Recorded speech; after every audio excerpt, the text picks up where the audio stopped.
જય શ્રી કૃષ્ણ. મારું નામ છે બ્રિજેશ લહેરુ, જોશીભાઈ કહીને હું વખણાવું છું.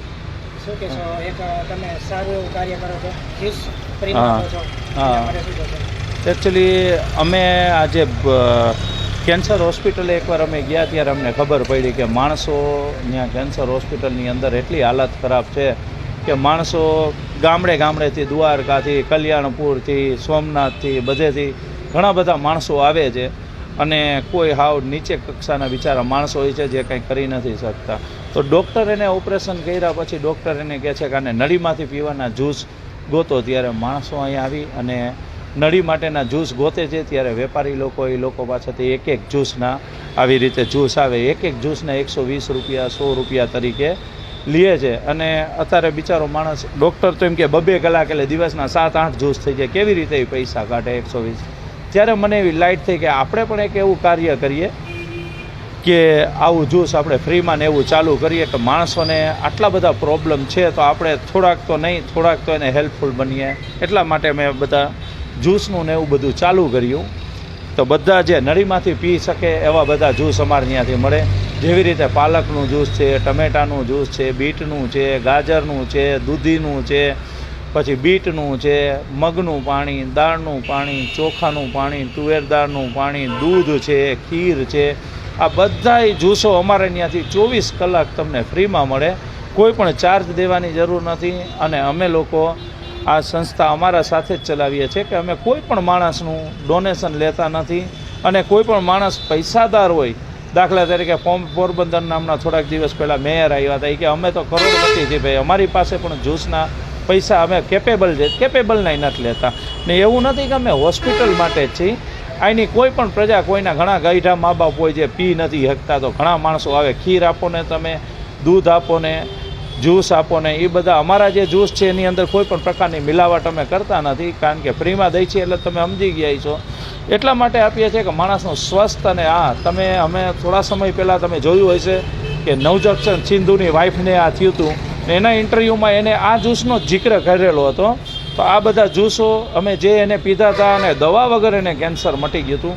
તો અમે પણ એવી ટ્રાય કરીએ છીએ કે માણસો દવા તો લે જ, એની સાથે જો આ જ્યુસનો પણ તડકો લાગેલો હોય તો એ જલ્દી વ્યવસ્થિત તંદુરસ્ત થઈ જાય અને સરસ થઈ જાય અને એની ઘરે એના ફેમિલી સાથે વ્યવસ્થિત રીતે પહોંચી જાય, એવી અમારા ભગવાન પાસે પ્રાર્થના છે.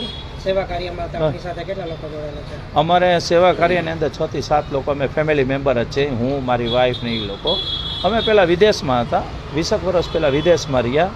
પછી ત્યાંથી અમે છોડી અને અહીંયા બેંગ્લોરની અંદર અમારું રેસ્ટોરન્ટ છે, ત્યાં પણ અમારું સારું કાર્યકામ ચાલુ છે. ને અહીંયા આવીને અમે જોયું તો અમને પણ એવું થયું કે અહીંયા આ કામ કરવા જેવું છે. અમે અહીંયા ગુજરાતી થાળી પણ બનાવીએ છીએ. કેન્સર હોસ્પિટલે જે માણસ આવ્યા જેની પાસે પૈસા નથી, બિચારા હેરાન થાય છે, એ લોકોને પણ અમે ફ્રી ઓફ ચાર્જમાં જમાડીએ છીએ. કોઈ પણ પ્રકારનો એની પાસે ચાર્જ ન. અને મેન ખાસ કરીને હોસ્પિટલની અંદર જઈએ ને તો માણસો, ડૉક્ટર એમ કહે કે એક જ જણો એલાવ છે, બાકી તમારા કાકા ને કાકીઓની બધા આવ્યા હોય બિચારા અહીંયા મોંઘી હોટલોમાં ન્યા રહીએ. અમારી રેસ્ટોરન્ટ એટલું બધું મોટું છે કે અમે 10 વાગે, અમે પહેલાં 12 વાગ્યા લગી ખુલ્લી રાખતા, પણ હવે અમે શું કર્યું કે 10 વાગે રેસ્ટોરન્ટ બંધ, ધંધો પૂરું.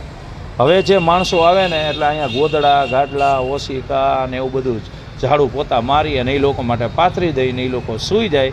સવારે 8 વાગે ને 7:30-8 વાગે એટલે અમારો માણસ 7 વાગે એને બધું ચા પાણી ને એવું બધું પીવડાવીને વયા જાય. લોકો આમ તો 6 વાગ્યામાં જ વયા જાય છે, પણ એ નાય ધોય, સંડાસ, બાથરૂમ, આ તે બધી સુવિધાઓ અમારી પાસે છે.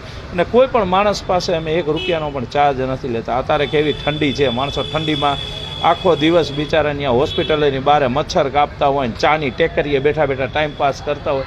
અહીંયા આવીને 10-10:30 થાય ને એટલે સૂઈ જાય. એવી એ લોકોને મસ્ત નીંદર આવે. બસ ધેટ્સ માય બિઝનેસ. એ દુઆઓ કમાવાનો સમય. આપણે જ્યુસ છે, આપણે ક્યાં દેવા જાવ છો? અમે નાથાલાલ પારેખ ત્યાં છે, ત્યાં જઈએ. શિવમ હોસ્પિટલ છે, એ બધા જ્યુસ છે. અહીંયા પડખે સ્ટર્લિંગ હોસ્પિટલ, ત્યાં બધે જઈએ છીએ. અમારે કોઈને આપણે જ્યુસ જોતું હોય તો અહીંનું એડ્રેસ આપનું? અમારું અહીંનું એડ્રેસ છે નાગરિક બેંકની સામે, રૈયા રોડ, કલ્યાણ સ્કૂલની બાજુમાં, હનુમાન મઢી. ત્યાં આવીને કોઈને પણ રોડ ઉપર પૂછશો ને કે ફ્રી જ્યુસવાળા ભાઈની રેસ્ટોરન્ટ કઈ છે એટલે અહીંયા મોકલશે તમને. અમે 3.5 વર્ષ થઈ ગયા સાહેબ, ને આખો દિવસ સાહેબ 24 કલાક. રાત્રે 2 વાગે તમે દરવાજો ખટખટાવો તો માણસો અહીંયા સૂતા હોય, એ ખોલીને તમને જ્યુસ આપશે. અમે 10 વાગે ને એટલે બનાવી બધા જ્યુસને ફ્રીજમાં રાખી દે. એમને ખબર જ છે કે રાત્રે માણસો આવશે. માણસોને શીખડાવેલું છે ને ઘણા એવા માણસો છે કે રોજ 2-3 જ્યુસ પાવાના હોય તો હવે કસ્ટમર પણ સમજી ગયા કે ફ્રીજમાંથી આપણે જોઈ કાઢી લેવાના. અમને પણ પરેશાની થતી નથી. માણસો આવીને એની રીતે કાઢી લઈએ. કેમ કે એને તો 15-20 દી લગી અહીંયા હોસ્પિટલમાં જ રહેવાનું હોય, મોઢું કાપેલું હોય ને એવું બધું. એટલે એ બધા માણસોને અહીંના જે આવે એમ ખબર ને જેટલા માણસો અમારી પાસે જ્યુસ લઈએ એને અમે અમારા કાર્ડ પણ આવા બનાવેલા છે કે કેન્સર હોસ્પિટલની બહાર અમે આવા કાર્ડ છપાવેલા છે.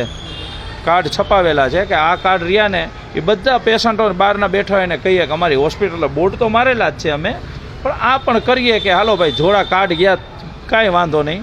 આના થકી જો 2-4% આવી જશે તો અમારે ડેઈલી 1000-1200 જ્યુસ જતા હોય એમાંથી ખાલી 2 જણાના મને આશીર્વાદ મળે ને તો એ મારા માટે તો બેડો પાર છે ભાઈ. આ અમારું કાર્ય છે.